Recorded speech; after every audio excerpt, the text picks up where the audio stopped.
hơi tùm nô từ rô ca kết đai ạ với chùm miền bàn tay dương công kịch pro công nít rồi bao dương tên nó ha ai chia công nít mình bịch hơi bảo dương nơi tại chia diêm kích cứ viên nơi tay mình bịch tay ở vây để bịch cứ rắm rồi bao dương cứ việc bịch pro rắm tên nó dương tụi tôi là rắm tha bạch mắt rắm để dương tụi tôi bán cứ chư chấp ai ca khoa phiệp ở cả đâu tay ra tao rắm đầm lầy chắc rắm nó cứ chứ rắm bịch để dương tụi tôi qua ha rắm bịch bàn tay ca kết nơi tay nó vì trơn nè vì chỉ ca kết đai mình bịch chuôn cao dân kết ha tích dân mình lọ mau bị kê mình lọ rồi có tích kê thì dây cả họ dương tích cây nơi sẵn dương đăng tích kê ở con tay thì dây tranh mau bạn đi đăng hay dương tay tại rốc rô bô miên trăng đăng trăng lư tha kê mà hơi trắng công bắt đầu từ lơ ca kết nơi tay nó bắt đầu lơ rắm bao dương tha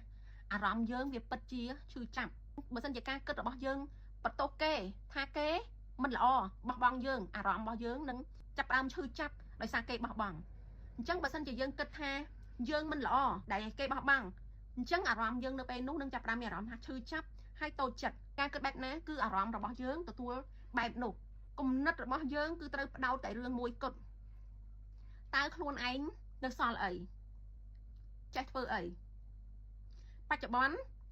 មានចំណេះវិជ្ជាកម្រិតណាមានចំណូលមានការងារធ្វើកម្រិតណាមានក្រុមគ្រួសារមានមិត្តភ័ក្តិមានសាច់ញាតិឬក៏អាចចេញទៅក្រៅជួបមិត្តភ័ក្តិឬក៏អាចជជែកណាយើងរករកធនធានមនុស្សធនធានលុយកាក់របស់អ្វីដែលយើងមានហើយតើយើងអាចប្រើវាហើយយើងអាចខិតខំដោយរបៀបណាដើម្បីជួយខ្លួនឯងឲ្យជោគជ័យទៅមុខទៀតមនុស្សយើងកាលណាជោគជ័យនឹងការងារនឹងលុយកាក់គឺវាធ្វើឲ្យយើងមានកម្លាំងចិត្តអញ្ចឹងបើសិនជាការសិក្សា